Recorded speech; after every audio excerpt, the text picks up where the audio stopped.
Bonjour à tous, bienvenue sur le podcast Gatémerie et je suis Anger Sarr, votre hôte. Après avoir passé plus de 6 ans à développer et lancer des business dans plus de 10 pays africains, j'ai vécu une longue traversée du désert qui m'a poussée à lancer ce podcast dans lequel j'explore la notion de la réussite avec des invités au parcours et horizons très divers. Parce qu'on met souvent en avant un modèle de réussite linéaire, je veux challenger cette notion pour que chacun puisse se l'approprier et se poser la question « Qu'est-ce que réussir ?» À quel moment je peux me dire que j'ai réussi ma vie? Qu'ils soient entrepreneurs, salariés, sportifs ou encore artistes, mes invités me partagent leur définition et leur recette de la réussite à travers 2 formats. Un lundi sur 2, je vous partage les récits de vie de Gatémerie, pendant lesquels j'entre dans l'univers de mon invité pour découvrir l'envers du décor de son parcours, notamment ses questionnements, ses doutes et ses prises de décision qui lui ont permis de redonner plus de sens à sa carrière. Et une fois de temps en temps, je n'ai pas encore trouvé le rythme pour l'instant, mais ça viendra avec le temps, je vais vous partager les tips de Gatémerie où des invités répondent à vos questions sur une thématique particulière pour vous partager des conseils actionnables immédiatement. Mon objectif dans ce podcast est de vous inspirer et de vous donner des outils concrets pour vous rapprocher de votre propre réussite. Si vous aimez ce podcast, la meilleure façon de me donner un coup de main est de mettre une note sur Apple Podcast, mais surtout d'en parler autour de vous. Le bouche à oreille est le meilleur moyen de faire connaître ce podcast. Et comme vous êtes mes meilleurs ambassadeurs, je sais que je peux compter sur vous. Allez, c'est parti pour l'épisode de la semaine.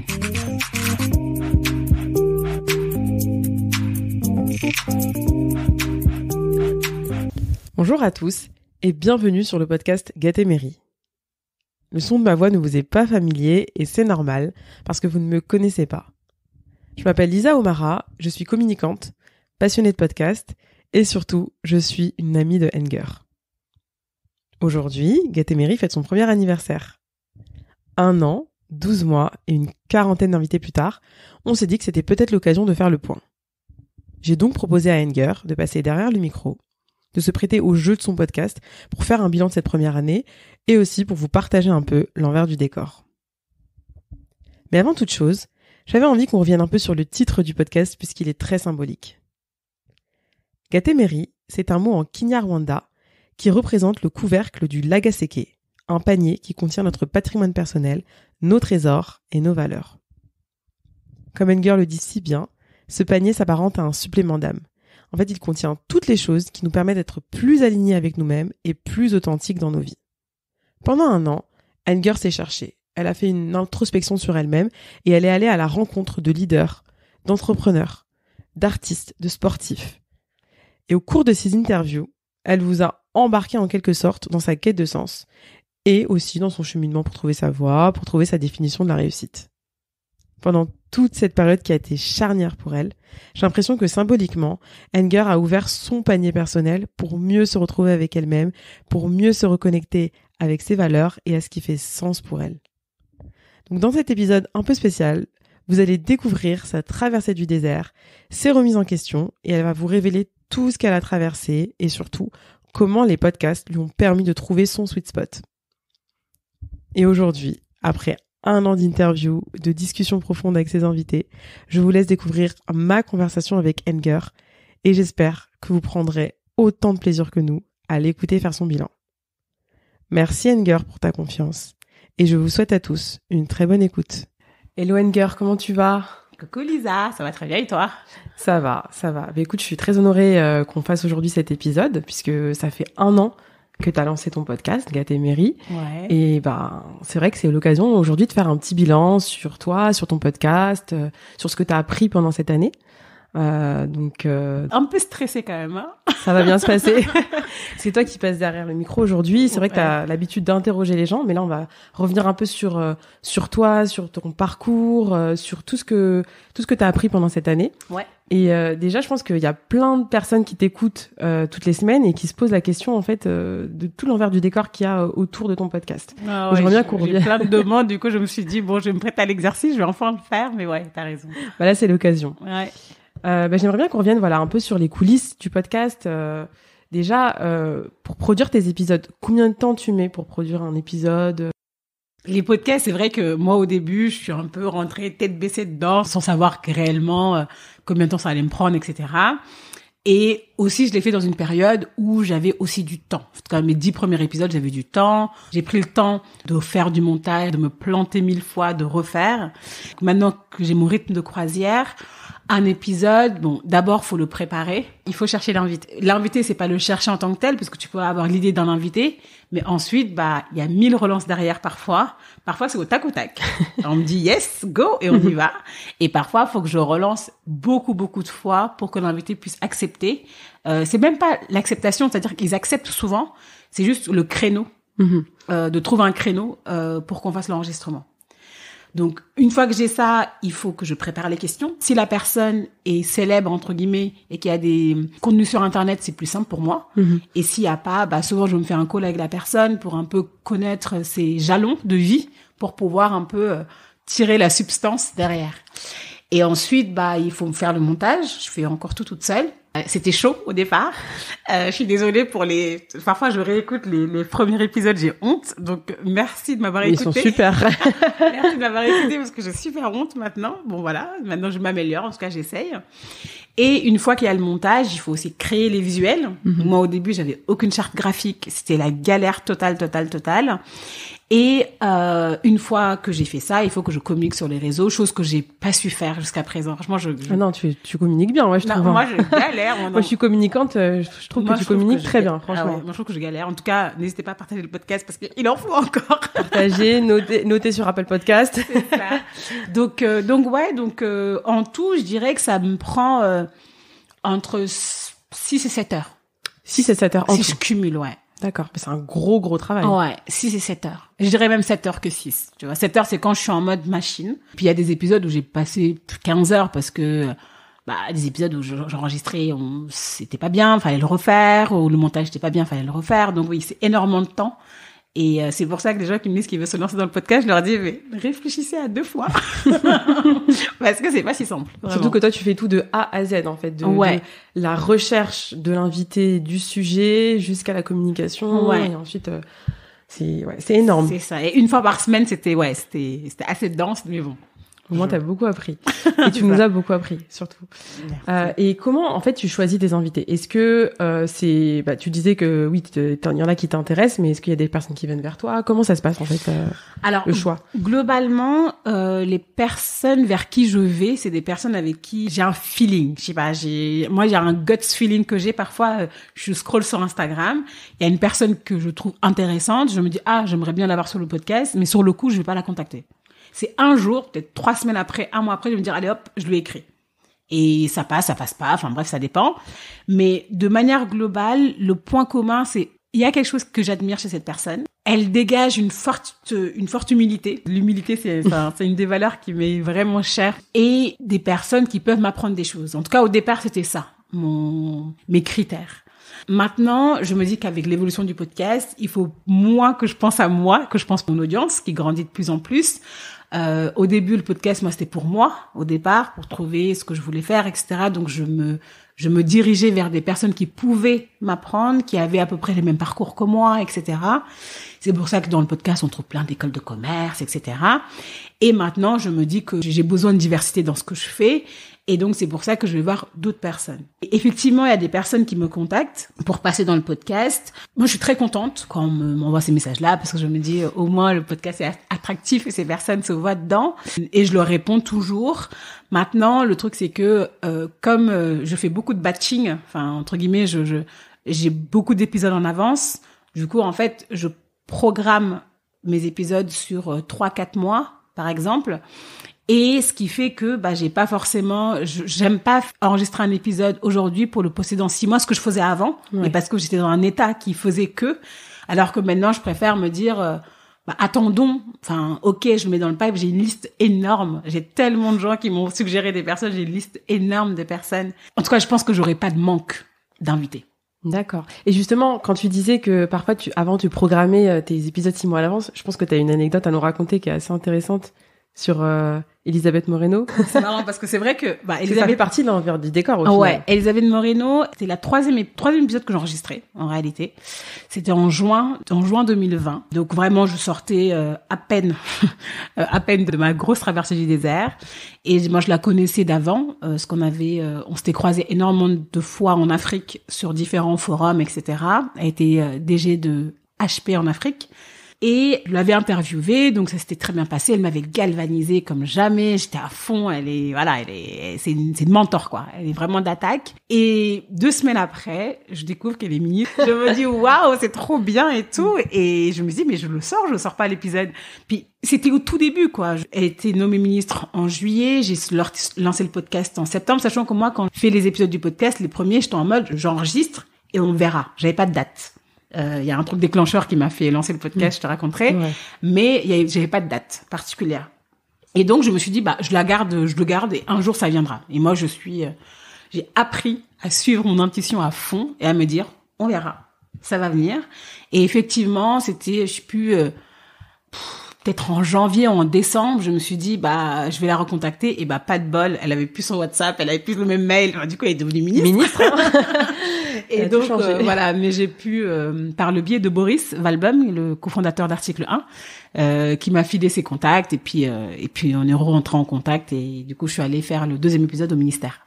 Et ça fait un super épisode double. Ouais, c'est ça. Il est passé quand, en mois d'avril, je crois, ou en mai? Je l'ai passé en juin. En juin. Ouais. Donc voilà.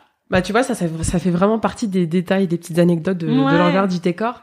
Et moi, j'avais aussi une petite question sur, est-ce que, tu vois, sur les galères, parce qu'on parle beaucoup, on voit un podcast, on écoute, tu vois. On écoute plutôt, parce que on le voit pas. On l'écoute, mais on se rend pas forcément compte de tout ce qu'il y a derrière. Est-ce que toi, t'as déjà eu des galères avec le podcast? Des épisodes techniques ou pas? Ouais, j'en ai eu plein. J'en ai eu plein déjà. J'ai un épisode que je regrette, que je ne peux pas publier parce que le son est merdique, avec la fondatrice du Women's Forum. Aude Dautoin. Et c'est un épisode génial. Il est génial. Moi, je le réécoute parfois seul, mais c'est que juste que c'était au tout début, j'étais débutante, j'avais pris mon micro et je l'avais mis sur le téléphone. Donc, une interférence de malade, ça me dit, impossible de vous offrir ça. C'est pas possible. Donc, je respecte un peu le podcast quand même et je vous respecte. Donc, ça, je regrette parce qu'on n'a pas encore eu l'occasion de le refaire. Après, des galères, le montage, c'est galère, sincèrement. La com, c'est galère. C'est pas mon domaine de prédilection. Je galère, sincèrement. C'est pour ça que je vous saoule en vous demandant partager autour de vous, parce que c'est le meilleur moyen de m'aider, en réalité. Et c'est des avis aussi. C'est ça, les avis et les tout. Notes. Exactement. Donc vraiment, aussi le fait d'être seule. De tout faire seul, c'est quand même galère, et sachant que moi je faisais ça à côté de mon travail. Ça, on va en parler après. On va en parler juste après, ouais. Tu vois, plein de gens qui me disent, mais du coup, tu vis de ton podcast, tu fais que ton podcast. Je suis en mode, mais non, je le fais à côté. It's a side project. Donc ouais. Et c'est cool, hein. Heureusement. Et en parlant de galère, mais est-ce que t'as déjà été aussi déçu par un invité, tu vois? Est-ce que, par exemple, il y a un invité qui t'a déçu, même sans citer de nous, hein, mais... Non, ouais, déçu, peut-être c'est gros, mais tu vois, par exemple, je pense qu'à un moment donné, quand j'ai lancé le podcast, j'ai peut-être été influencée par la hype de certaines personnes. Je me suis dit, mais pour me développer vite sur Instagram, je devais inviter cette personne qui a X abonnés, etc. Et en fait, bad idea. Vraiment, très mauvaise idée. C'est un épisode, en l'occurrence, où je me suis pas amusée. Parce que moi, j'adore m'éclater dans mes épisodes. Je me suis pas amusée. J'ai pas plus appris de choses. Et en plus, ce qui s'avère, c'est un des épisodes qui est le moins écouté. Donc, l'authenticité, donc tu voilà. vois. Donc je me suis dit, en fait, ça, plus jamais. Je suis tombée dedans, il y a pas de problème et je l'assume, mais plus jamais. Et donc, en fait, maintenant, je regarde plus, c'est plus mon sujet, quoi. Je regarde plus les abonnés Instagram. Je me dis, c'est la personne, et la personne, son authenticité, son histoire, et c'est tout. D'accord. Et pourquoi t'as choisi de lancer un podcast? Et pourquoi celui-là? Pourquoi t'as choisi de lancer Gatéméry? Gatéméry, ça c'est un autre sujet. Pourquoi le podcast? Je vais commencer par pourquoi Gatéméry. Donc j'en ai un peu parlé dans le podcast. Moi j'ai lancé ce projet suite à un burn-out que j'ai fait avant le Covid. Donc un burn-out qui m'a complètement chamboulé dans tout, parce que voilà, moi j'étais un peu la fille un peu tête dans le guidon, qui avance, il y a pas de sujet, on avance. Et en fait, c'est un truc qui t'arrête net et tu te dis OK, qu'est-ce que je fais de ma vie? Et donc j'ai connu une longue traversée du désert, vraiment je me suis posé énormément de questions sur tout, vraiment ça a pas touché que le pan professionnel, c'est aussi sur tous les pans de ta vie. Et pour sortir de ça, moi je suis quelqu'un qui adore le contact avec les gens, ça me fait avancer. Et donc, au départ, j'avais demandé à des potes de potes, et c'est marrant parce que c'est comme ça qu'on s'est connus, Lisa. Exactement. C'est tellement drôle. J'avoue, c'est drôle. Ouais, c'est vrai, des potes de potes. J'avais demandé, s'il vous plaît, est-ce que vous connaissez des gens qui galèrent comme moi? C'est ça. Mais vraiment qui galèrent comme moi et tout. Et bien sûr, mes potes, ma tribu très généreuse, chacun m'a donné 2 ou 3 personnes que j'ai contactées de manière assez fluide. Et moi, je me souvenais, il y avait des moments où ma tâche du jour, c'était d'appeler une personne. Et pour moi, c'était déjà beaucoup. Tu vois, c'est bon. On avait pris rendez-vous, je me souviens. Ouais. C'est un call et tout. C'est ça. Et heureusement. Et on était restés, je crois, au moins 4 heures au téléphone. Exactement. C'est comme ça qu'on s'est connus. Exactement. Donc, voilà, c'est comme ça que j'ai commencé à parler à des gens de ma génération qui se posent des questions, qui savaient pas trop où aller, etc. Et à partir de là, je me suis rendu compte déjà que je n'étais pas seule. Donc, ça m'a un peu calmée. Que on se posait tous les mêmes questions et qu'on n'avait pas de réponse. Et donc de là, je me suis dit, écoute, toi t'as un réseau, moi j'ai un réseau de part que je construis depuis très longtemps, depuis que je suis, je dis pas depuis que je suis gamine, mais un peu. Et en fait, je me suis dit, pourquoi tu irais pas poser la question à ces gens-là, mais en mode podcast, tu l'enregistres et tu verras. Donc c'est comme ça que j'ai commencé. Mon premier, je crois que c'était avec Céline Chung. Après, j'ai fait Gaël Faye. Après, j'ai fait Moreno.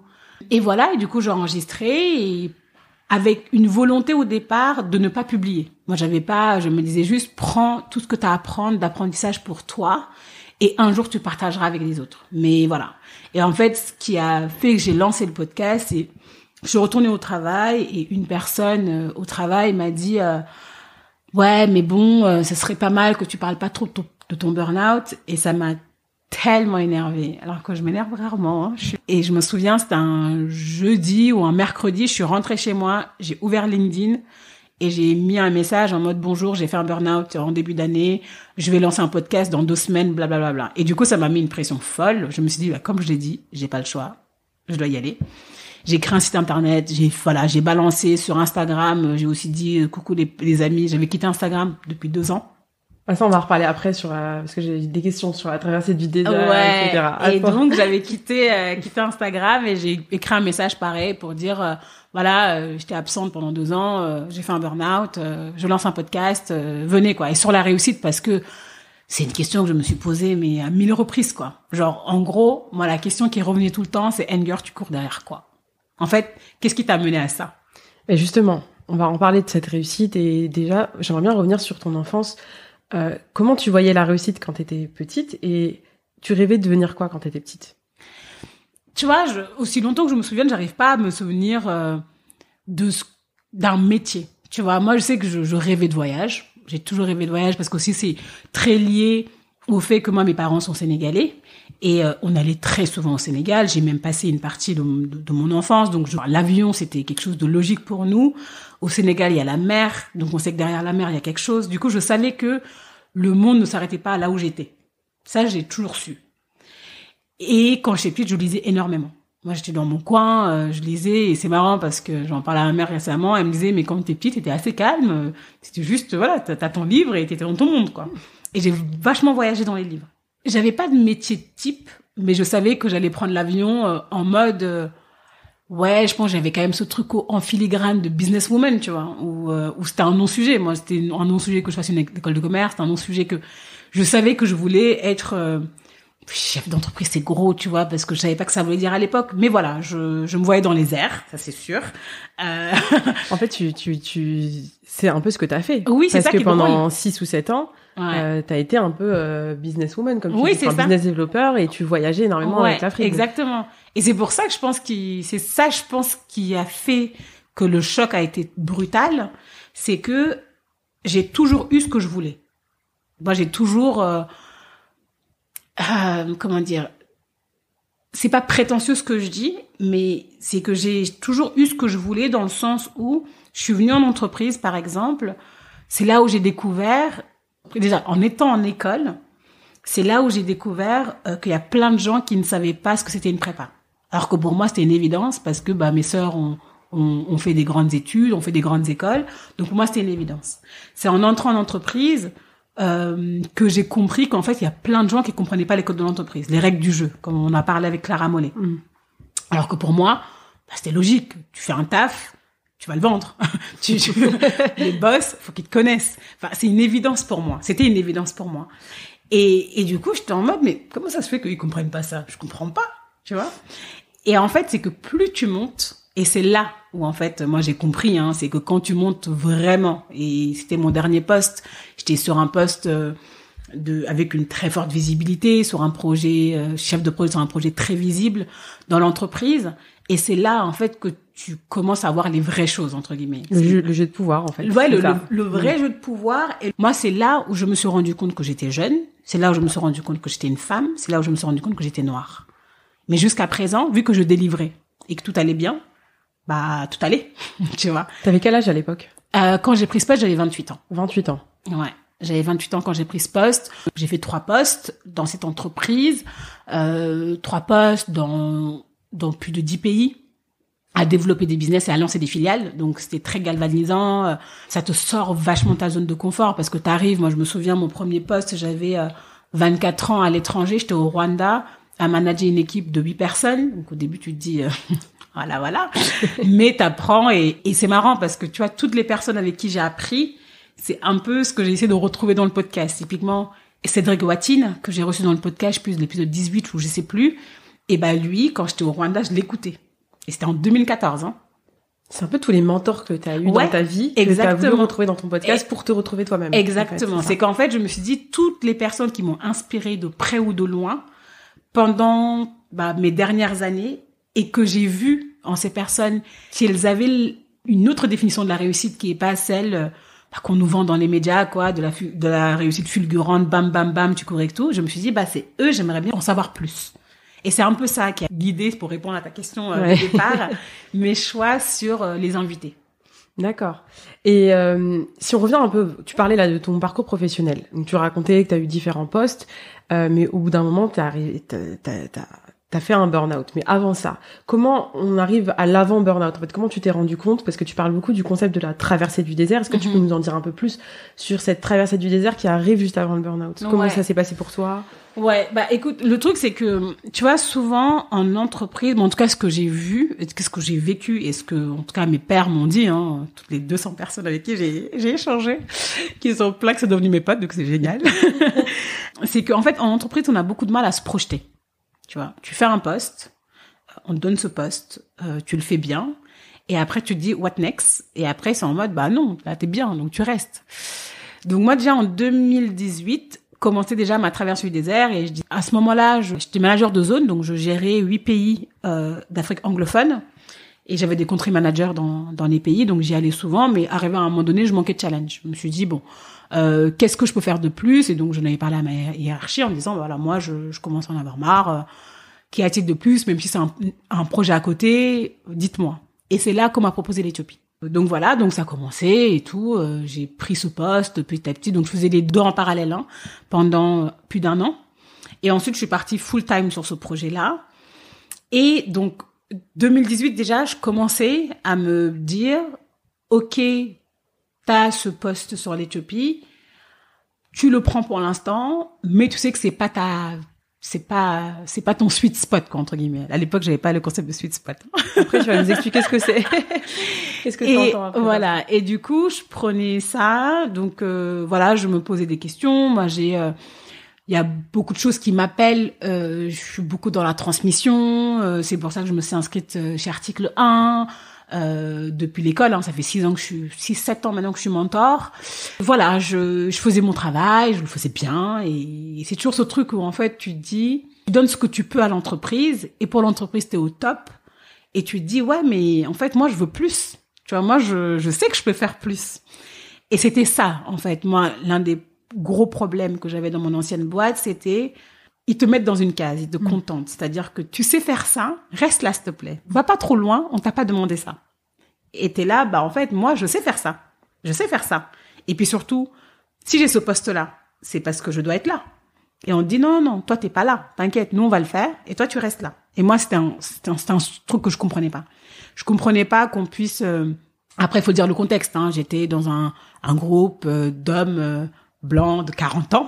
J'étais la seule femme, la seule jeune, la seule noire. Bref, c'était un vrai sujet. On va pas se mentir. Loin de moi, l'idée d'incriminer cette boîte plus qu'une autre, c'est un fait. C'est un fait. En général, en France, c'est un fait. C'est pas, il y a, dans n'importe quelle boîte, je pense, une femme qui se retrouve dans un groupe d'hommes blancs de 40 ans, il y a un sujet. Et surtout une femme de moins de 30 ans, parce que on nous fait comprendre qu'on n'est pas à notre place, qu'on n'a pas la légitimité pour être là. Oui, qu'on est jeune, c'est toujours le côté jeune, le côté non mais t'inquiète, on te débriefe, non mais t'inquiète, non en fait. Non. Et on te bride. Exactement. Donc toi, tu t'es sentie bridée et ça a été là en fait le point de départ en fait de ton burn-out, enfin, plutôt le point de départ de ta traversée du désert, parce que comme ça arrive un petit peu avant. Ouais, et oui, il y a ce truc. En fait, ces choses-là se nourrissent. Mm-hmm. C'est qu'au début, tu te dis bon, c'est rien. Après, tu vois un autre truc, tu te dis oui, mais là, je comprends pas. Et puis, moi, je suis une personne qui parle. Je suis pas une victime. Non, mais en vrai, c'est vrai, je suis pas une victime. Je suis pas. Ça me rend folle d'ailleurs. Mais ça me rend folle. Mais après, je me dis, ça dépend de la personnalité. Des personnes qui subissent et qui se disent oh là là, je peux pas dire. Non, moi, je suis pas comme ça. Je vais dire les choses. Le problème, c'est que j'ai pas été entendue. Donc, j'ai pas été entendue, mais c'est pas grave, c'est ok. Et c'est ok ou pas ok, mais bon, c'est l'entreprise. En tout cas, moi, tout ce truc-là, ce que j'en retiens, c'est que c'est pas lié à une entreprise spécifique, c'est lié au monde du travail parce que je l'ai retrouvé dans toutes les personnes avec qui j'ai discuté.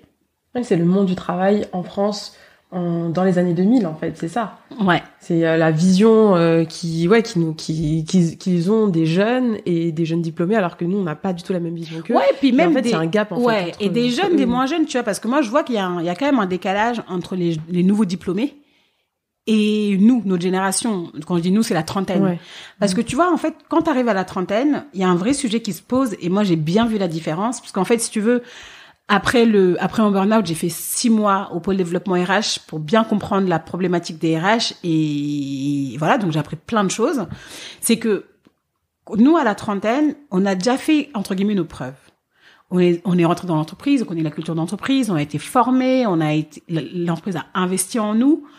Sauf qu'on arrive aussi à un moment où on se pose des questions personnelles. Tu vois, est-ce que j'ai envie de faire ça? Est-ce que j'ai envie de fonder une famille? Est-ce que j'ai envie de changer de pays? Est-ce que j'ai envie de ci? Est-ce que j'ai envie de ça? Du coup, t'as plein d'autres choses personnelles qui entrent en compte. Et c'est à ce moment-là qu'en fait se jouent tes postes, les moments charnières de ta carrière. Mmh. Est-ce que tu passes en poste de direction ou pas? Et c'est là où ça se passe. Et le problème, c'est que l'entreprise laisse passer plein de choses à la trappe à ce moment-là.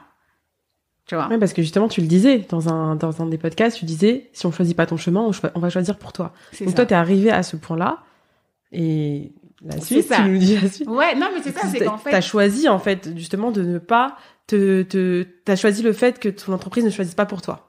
Je résistais pour pas qu'il fasse un choix pour moi. Après, j'ai craqué. Tu vois, c'est le choix de l'arrêt, il s'est pas fait. Il s'est imposé, tu vois. Mais, en général, c'est ça, c'est que et le choix, souvent, ce qui s'opère, c'est que les gens se barrent. Les gens se barrent, les gens se disent, c'est bon. Même si, moi, j'ai vu plein de personnes qui sont parties de leur entreprise sans savoir ce qu'ils voulaient faire. Et c'était non-sujet, parce que le vrai sujet, c'était le départ de l'entreprise. Parce qu'ils se sentaient tellement mal dans l'entreprise qu'ils étaient obligés de partir. Et toi, ça s'est passé comme ça pour toi? Tu peux nous en dire un petit peu plus sur comment t'es partie? Parce que, en fait, toi, à partir du moment où t'as fait ton burn-out et t'as traversé du désert, il y a eu quand même des années avant que tu partes de l'entreprise. Ouais, en fait, non. C'est passé un temps long, quand même. Non, le burn-out, ça s'est passé il y a 1 an et demi. Donc, j'ai fait mon burn-out, je suis revenue dans mon entreprise. J'ai demandé à partir parce que je savais que c'était plus là. On m'a dit non. Mais un non gentil. C'était pas un non débrouille-toi, c'était un non t'es-toi un bon élément, t'es un talent, parce que je t'ai identifié comme talent, etc. Donc, faut que tu restes. Et moi, je me voyais pas du tout retourner dans mon ancien poste. Enfin, il y avait plus de sens pour moi. Il y avait plus de sens. C'est-à-dire que moi, aujourd'hui, prendre l'avion, c'est difficile pour moi. Tu vois, à ce point. Tu vois, ça me fait mal au ventre. Parce que ça a créé un traumatisme en toi, en fait. Ouais, ça fait mal au ventre de reprendre l'avion. Donc, toi, j'ai repris l'avion pour aller à Dakar en janvier et j'étais en mode, allez, courage, ça va le faire. Et donc, quand on m'a refusé ça, je me suis dit, bon, ok, maintenant, qu'est-ce que tu peux faire? Bah, effectivement, tout ce que t'as appris en entreprise, tous les jeux de pouvoir, le réseau, le sponsorship, tout ça, bah, j'ai tout utilisé, hein. Je suis revenue en disant, bah, ok, maintenant, je fais quoi? Est-ce que je suis une planquée et je fais ma vie, ou est-ce que je me débrouille et j'arrive à créer quelque chose de bien? Et c'est là où, en échangeant avec toutes les personnes et en ayant quelques bribes du podcast, hein, parce que encore une fois, je l'avais à peine lancé, mais j'avais le retour de 10 invités, je m'étais dit, en fait, ok, il y a plein de choses sur lesquelles on se plaint, nous les jeunes, entre guillemets, on se plaint de que l'entreprise comprend pas, que l'entreprise nanana, mais en même temps, je me dis, ce débat-là, il est chelou parce que il n'y a pas moyen qu'il n'y ait pas de solution. Tu vois, je peux pas comprendre que les entreprises se disent, ah, les jeunes, ils comprennent rien, ils sont capricieux, et que nous, les jeunes, on se dit, l'entreprise comprend rien, ils sont trop has-been. Il y a forcément un truc à reconnecter. Et donc, je dis à mon entreprise, bah, écoutez, moi, j'ai une idée dans ça. Je sais pas comment la matérialiser, mais je sais que je peux le faire. Donc, si vous me laissez l'espace pour le faire, bah, je peux rester. Et c'est comme ça que j'ai pu partir en mission pendant 6 mois au pôle développement RH, où j'ai pu tester mes idées, voir les choses, non pas sans galère, parce que c'était vraiment galère pour le coup, parce que, encore une fois, j'ai laissé un management pour aller vers un autre type de management qui était encore pire que ce que j'avais. En plus, ça n'a rien à voir comme métier, parce que toi, t'étais vraiment dans le business development, ouais. Et après, t'es passé du côté RH, enfin... Ouais, rien à voir. C'est complètement différent. Ouais, mais c'était hyper intéressant, mais c'est juste, voilà, un type de management qui n'était pas, qui était aux antipodes de tout ce qu'on se dit sur la nouvelle génération et tout. Enfin, c'était vraiment pas simple du tout. Et surtout pas simple quand tu reviens d'un burn-out. Pour le coup, voilà, j'ai pas confiance en moi, c'était dur, hein, c'était vraiment, vraiment dur. Donc, j'ai passé 6 mois éprouvants. Et c'est au bout de ces 6 mois que j'ai fait une pause pour le mois de mai, là. Je dis, le podcast, je peux plus. Parce que j'étais tellement sur les rotules. J'étais en mode, je pouvais pas continuer le podcast parce que déjà, ça commence à me saouler. Et moi, quand ça me saoule, je me dis, si ça me saoule, c'est que il faut que je fasse une pause. Il faut que je prenne plaisir dans ce que je fais. Et ouais, c'était très difficile. Ça s'est pas bien passé. C'est comme ça que j'ai pu négocier la rupture et partir. Et donc, j'ai une rupture conventionnelle depuis le mois d'août, là. Et voilà. C'est tout récent. Ouais. Et justement, c'est intéressant ce que tu disais, parce que ça, je pense que dans l'envers du décor, on parlait tout à l'heure de l'envers du décor. Je pense qu'il y a plein d'auditeurs qui le savent pas, mais quand t'as commencé ton podcast, toi, t'étais encore en poste. En fait, ouais. Tu venais de reprendre la nouvelle mission au pôle développement RH. Exactement. Donc en fait, t'as vraiment jonglé entre les deux. C'est comme si t'avais lié, enfin de l'extérieur, ce qu'on voit, c'est comme si t'avais lié un peu ton projet personnel et tes ambitions avec l'expérience que tu avais vécue avant, et c'est ça qui t'a permis, en fait, c'est le chemin qui t'a permis ensuite de trouver ton sweet spot. C'est ça, c'est exactement ça. Parce que tu vois, et puis pour ça, moi j'ai été hyper claire par contre, dès le départ. C'est pour ça que j'ai fait un post LinkedIn de manière assez assumée en disant voilà, j'ai fait un burn-out. Après bon, je cite jamais le nom, mais bon, les gens qui vont sur LinkedIn savent. Et en fait, c'était hyper clair aussi auprès de mon entreprise. C'était hyper clair, chaque semaine je publiais, il y avait pas de sujet parce que je parlais pas d'eux. En fait, je parle jamais d'eux. Encore une fois, c'est pas une entreprise, c'est pas cette entreprise, le problème c'est les entreprises. C'est ça, exactement. Ça c'est important de le rappeler. Oui, parce qu'en fait, je pense que si j'avais pas fait les échanges que j'avais eus avec les personnes de mon âge comme toi, je pense que je serais restée sur mon entreprise. Je serais restée en mode cette entreprise, ça se fait pas. Voilà, en mode rumination. C'est le système en fait. Mais c'est vrai. Tu vois. Donc voilà. Donc maintenant, je pense qu'il y a des solutions et on va en parler. Oui, exactement. Mais oui, je pense que les responsabilités sont des deux côtés. Tu vois, moi les podcasts m'ont fait énormément relativiser. Justement, j'allais te poser la question, qu'est-ce que le podcast il t'a apporté? Parce que là, tu parles d'un moment vraiment important, une époque charnière. Qu'est-ce que le podcast il t'a apporté? Il t'a apporté déjà le fait de relativiser, mais est-ce qu'il t'a apporté d'autres choses? Ouais. Qu'est-ce qu'il t'a apporté en général? Du coup, tu vois, moi, j'ai lancé, quand je dis le podcast, j'étais en mode, ça va m'aider à trouver ma voix. Là, je me suis rendu compte d'une chose, c'est que toutes les personnes que j'ai interviewées, ils avaient tous une petite traversée du désert.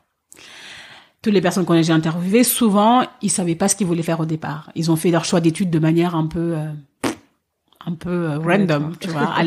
En mode, moi, je me reconnaissais vachement, tu vois, pas trop tu fais pas trop de choix, quoi. Tu prends et tu te dis ça ira. Mais aussi, ils m'ont appris des choses que, par exemple, tu vois, moi, c'est ce que je pensais, c'est ce que toutes les personnes avec qui j'ai échangé de ma génération disent, en mode l'entreprise comprend rien et tout. Mais comme j'ai interviewé des personnes qui étaient plus âgées aussi, j'avais ce besoin aussi d'avoir des gens qui avaient plus de recul sur le sujet. Elles m'ont appris à comprendre qu'il y a plein de compétences qu'en fait qu'on ne maîtrisait pas. Le fait de bien se connaître, le fait de savoir naviguer dans l'incertitude, le fait de s'accorder le droit à l'erreur, le fait de se mettre dans la place des autres, le fait de toutes ces compétences un peu des soft skills, qu'en fait on nous a jamais appris. À l'école, on nous a jamais appris ça. On nous a jamais appris faire face à l'échec. On nous a jamais appris ça. Et qui, en fait, quand je fais un bilan de tous ces leaders, entre guillemets, que j'ai interviewés, c'est ce qui ressort, en fait. Ils ont tous ça en commun. Et si on veut aller, parce que il y a ce truc de, ok, le but, c'est, dans tout ce qu'on fait, moi, je parle de leader, et c'est pour ça que j'avais commencé le premier épisode avec Philippe Gabillier, qui est prof de leadership, à l'ESCP. Et en fait, le leader, c'est pas forcément en entreprise. Tu vois, t'es leader dans ta vie, tu vois. Tu te lèves le matin, tu dois convaincre des gens, même t'es leader dans ta famille, tu dois convaincre ton mari. Enfin, bref, tu convaincs les gens, tu vois. Mais pour être leader, une clé fondamentale, c'est la connaissance de soi. Tu vois, chose qu'on nous a jamais appris. Donc moi, j'ai passé toute l'année à faire ça. Mais même depuis longtemps. C'est vrai que c'est un truc que je faisais depuis longtemps, mais là, ça a été accéléré à fond. Et en fait, c'est le point commun que je retrouve dans tous ces leaders et qui m'a fait tilt. En fait, ok, on se plaint énormément, mais nous aussi, on a des choses à corriger chez nous. Mais c'est ça. Chacun est responsable aussi de sa vie.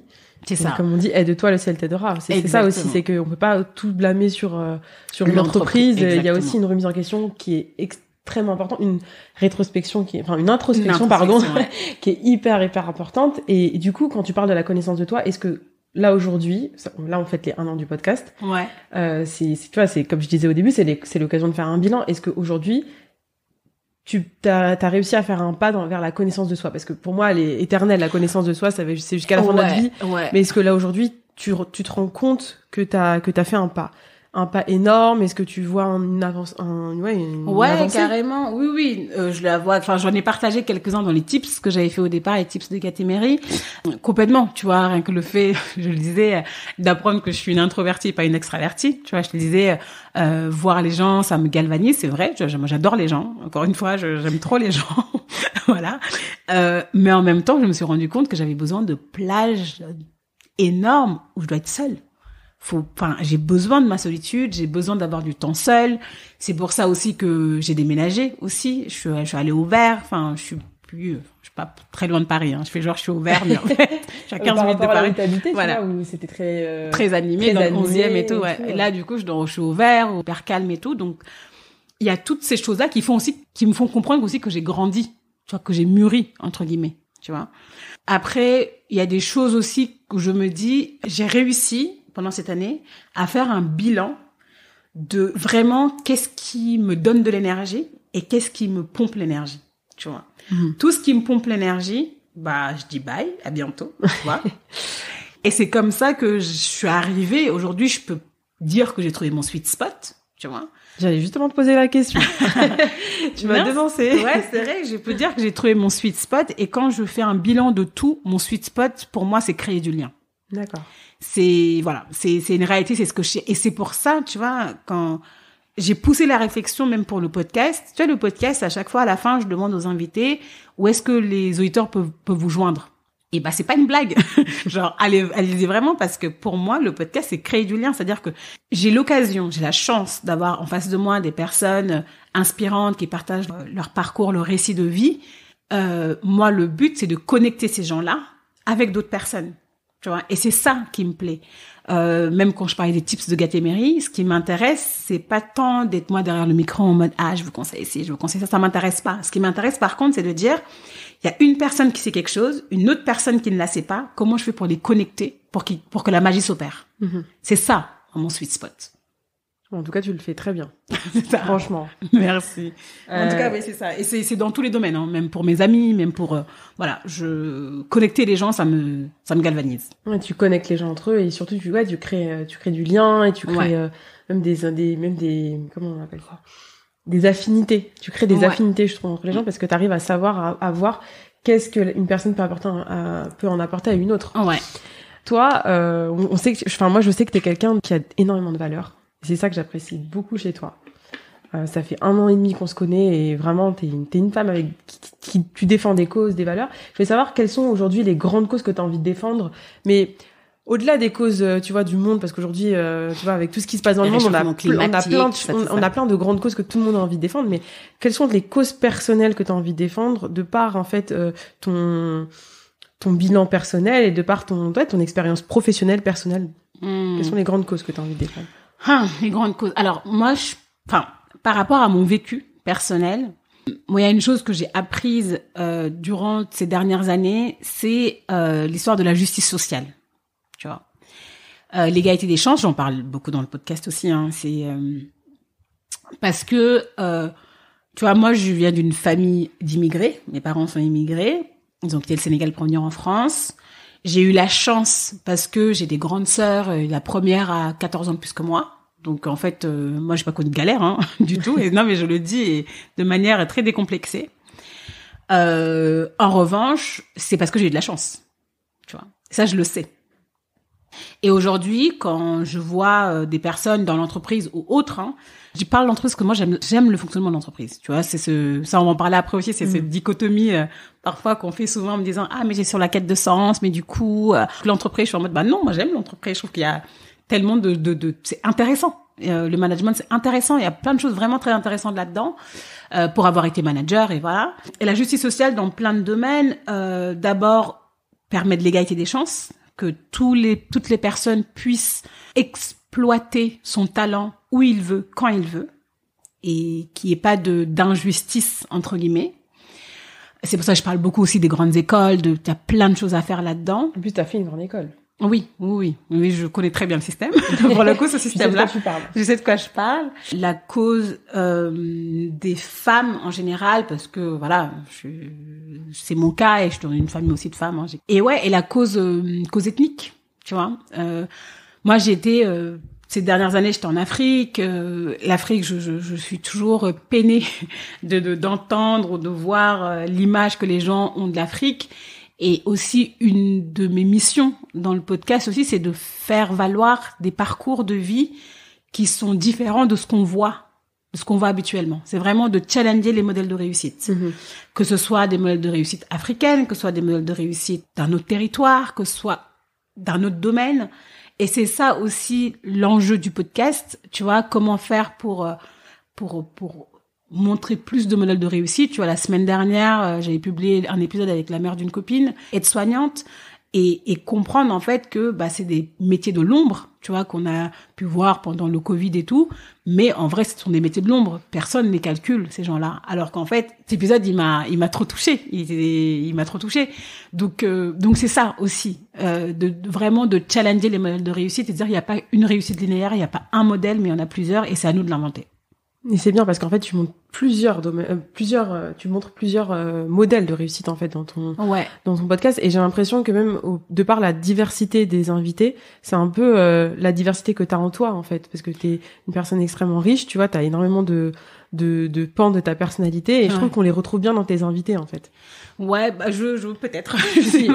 Moi qui écoute ton podcast, je m'en rends forcément compte. C'est vrai que, en tout cas, avec chaque personne avec qui j'échange dans le podcast, moi j'ai besoin de ce lien, de cette connexion. Et c'est vrai que avec toutes les personnes du podcast, j'ai une connexion. Il y a un truc qu'on peut. Ouais, j'ai un lien quoi. C'est une évidence que ce soit, je sais pas, j'essaie de prendre des gens hyper random dans le podcast. J'ai quand même eu 39 invités pour l'instant qui ont été publiés. Hein, mais ouais, j'ai toujours un lien. Je sais pas, ça peut être parce que c'est une femme, ça peut être parce que c'est une personne qui a fait une prépa, une école et toutes les injonctions qu'on peut avoir. Tu vois, j'ai une personne qui va bientôt venir, que j'ai pas encore publiée. C'est vrai que On n'a pas de lien directement, mais je me sentais hyper connectée avec lui. Il est dans le foot. C'est. T'as le droit de le dire? Non, je vais pas dire le nom. Ah, d'accord. Mais si vous voulez rechercher, c'est le président du syndicat des joueurs de la première ligue anglaise. Mm-hmm. Donc, et on parle de foot et tout. Et franchement, j'ai adoré cet épisode. Alors que tu vois, j'arrive pas à voir le point. Je sais pas. Comment t'as été guidée à lui? Enfin, qu'est-ce qui t'a donné envie? Parce qu'un très bon ami m'a présenté son profil et j'ai kiffé le profil et comment ça a appelé, ça a vite matché, tu vois. Mais tu vois, je veux dire, j'avais pas de, si, c'est bon, je trouve. C'est dans l'entreprise. Comment, la politique en entreprise. Je crois que c'est sur ça qu'on se retrouve. Mais tu vois, de prime abord, il y avait pas forcément de points communs, mais l'épisode a été, dingue. Enfin, je sais pas, un de mes épisodes préférés, parce que je le dis tout le temps. C'est tellement vrai. J'aime tous mes épisodes. On a trop hâte de l'écouter, là. Ouais, grave, il est trop bien. Il est trop bien. Je crois qu'il sortira, je sais pas, peut-être en octobre. Enfin, dans peu de temps. Et de quoi t'es le plus fier, en fait, dans ton cheminement? Parce que t'as un cheminement qui est très complexe, tu vois. Tu nous as raconté, t'as traversé du désert, ton burn-out, le retour au travail, la création du podcast, le fait d'avoir trouvé ton sweet spot. Et du coup, de quoi t'es le plus fier dans tout ce cheminement? De quoi je suis le plus fière? Je pense, c'est de ne pas avoir lâché. Tu vois, enfin, moi, ma plus grande peur, tu vois, c'est une question que je pose beaucoup aux invités parce que moi, j'ai trop de peur. Voilà, j'ai l'air un peu confiante comme ça, mais j'ai plein de peur. Et moi, ma plus grande peur, c'est dans tout cheminement, c'était de pas trouver mon sweet spot. Moi, j'avais hyper peur de me contenter d'un truc, de me dire, OK, c'est bon, j'ai trouvé. Et de rester 1 an et de me dire, oh non, c'est pas ça. J'avais tellement peur de ça. Et aujourd'hui, le fait de créer du lien, je sais que c'est moi à 400%. Et je sais que je suis assez intelligente pour me dire demain, je saurai quoi faire de ça. Tu vois, j'ai pas peur. Là, je me dis, j'ai pas peur parce que créer du lien, bah là, je le fais avec le podcast. Demain, je pourrais le faire avec d'autres trucs. Là, dans ma tête, j'ai 1000 idées qui fusent sur comment je peux créer du lien. Donc ma plus grande fierté, c'est de ne pas avoir lâché, d'être allé jusqu'au bout pour trouver mon sweet spot. Et t'arrives à identifier le moment où tu l'as trouvé? Est-ce que tu le sais ou est-ce que je sais que c'est compliqué à trouver, mais en fait, c'est des bouts de choses. Tu vois, je vais le citer ici. il va être surpris. Un de mes anciens stagiaires, Alexis, m'avait dit un jour, quand j'étais vraiment au bord du burn-out, où j'étais vraiment au travail, il m'avait dit, mais tu te rends pas compte, mais t'as une capacité à fédérer. Il m'avait dit ça. Il m'avait dit ça. Et 1 an après, je pense, ça m'a fait tilt. Ensuite, là, récemment, à mon anniversaire, j'avais loué une maison à Annecy, enfin près d'Annecy, et j'avais invité des potes. Et des potes qui ne se connaissent pas forcément. Et la magie s'est opérée.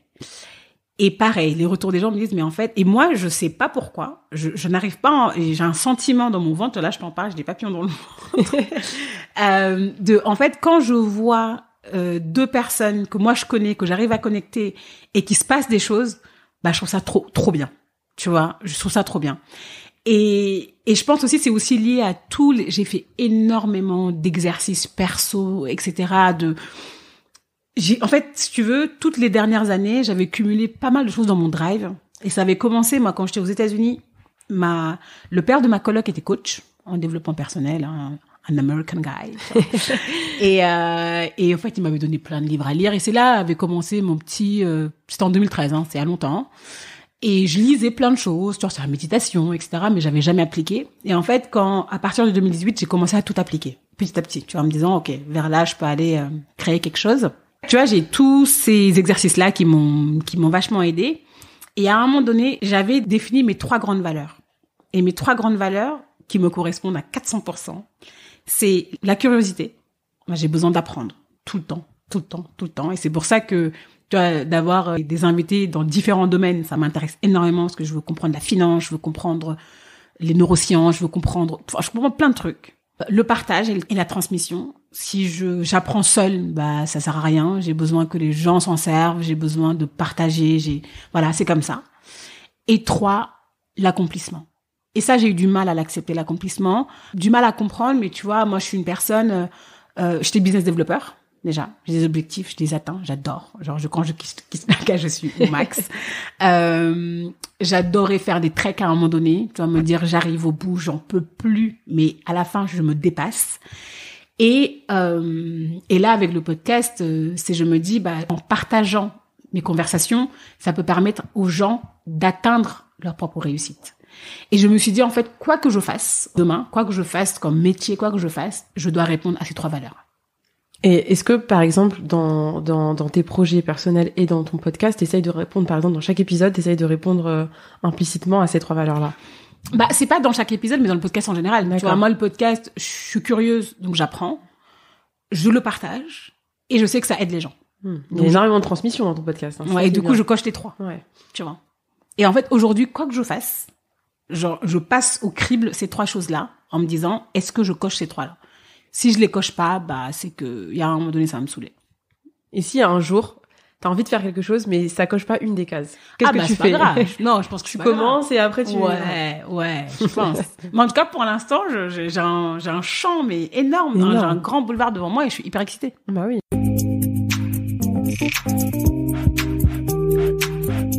Alors, là, on va faire le tamis de Gatémérie détourné. Yes. Donc, les petites questions que tu poses à tes invités. Donc là, on te retourne les questions. Bon, la première, c'était quelle a été ta plus grande peur pendant ta transition, mais ça, tu y as beaucoup répondu. Ouais, de pas trouver mon sweet spot, ouais. Ensuite, la deuxième question, c'est est-ce qu'il y a un invité ou une phrase qui t'a particulièrement marqué? Un invité ou une phrase. Tous mes invités m'ont appris des choses. Alors, je dois en choisir 2. Oui. L'épisode avec Gaël Faye m'avait beaucoup marqué dans le sens où il parlait beaucoup de la singularité.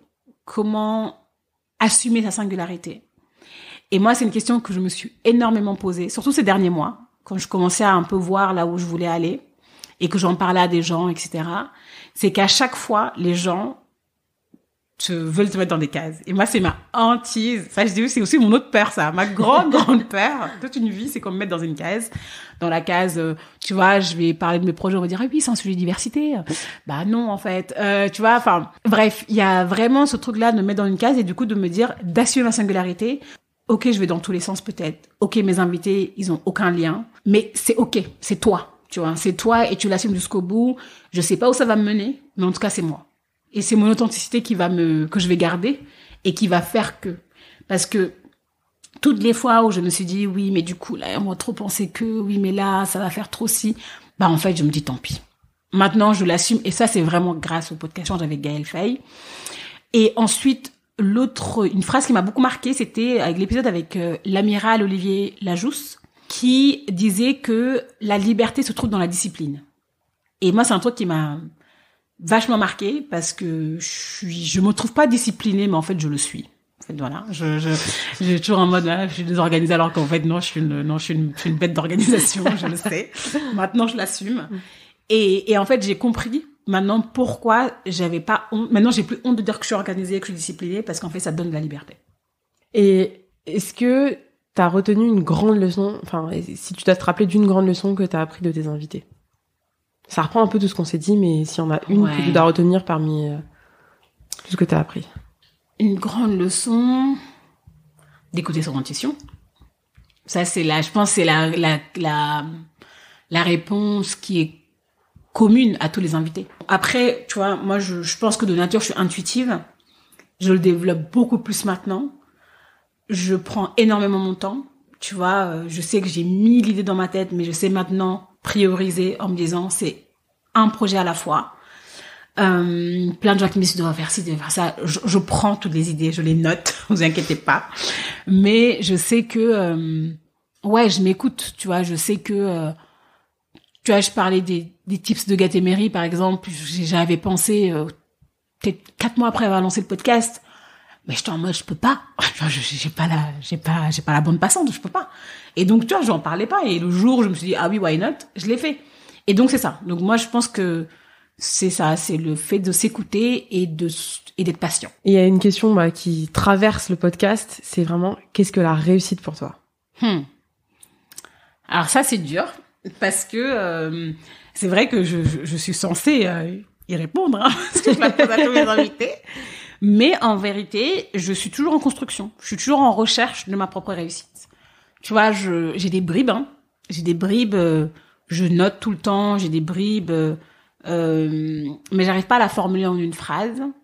Ça tournerait autour de la liberté d'être soi, je pense. Ça tourne autour de la liberté d'être soi, de la liberté de faire ce qu'on veut, de se sentir libre de faire ce qu'on veut, etc. Ça tourne autour de ça.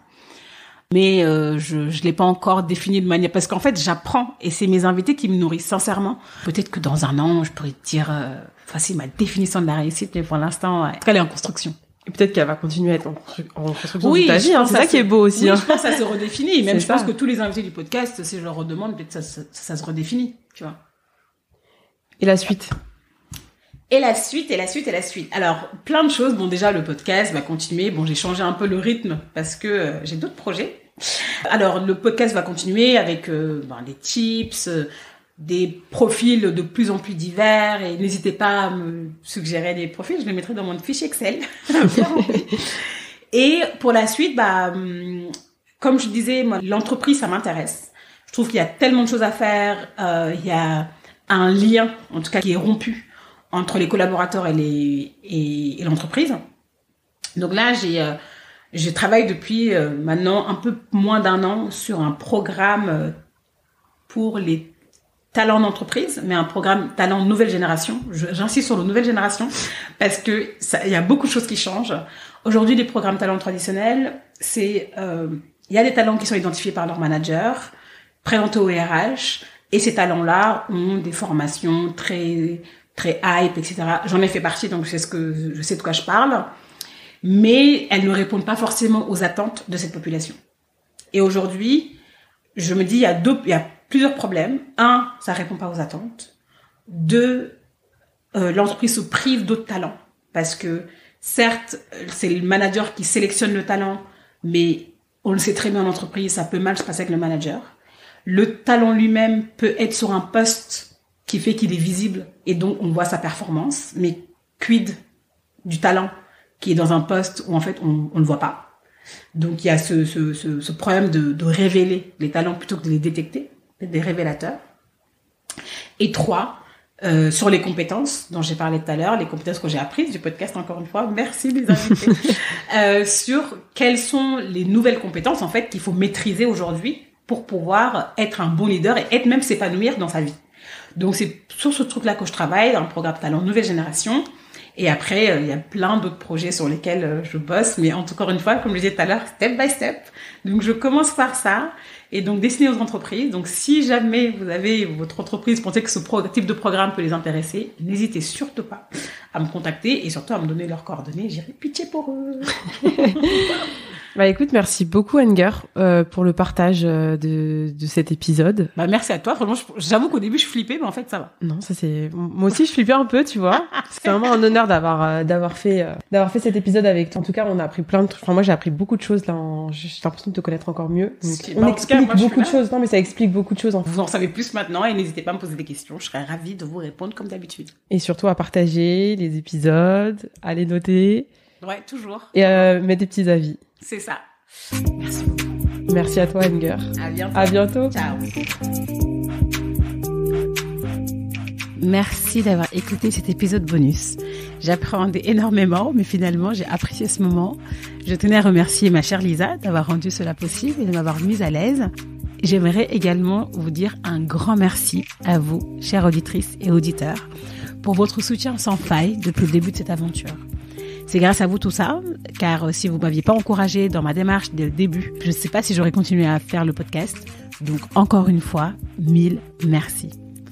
On fête les 1 an et ce vendredi partira la première newsletter de Gatémery intitulée Les découvertes de Gatémery, dans laquelle je partage mes trouvailles pour vous faire réfléchir, pour vous faire progresser et pour vous faire voyager en un temps très court parce que c'est une newsletter très concise à lire comme une lettre à la poste.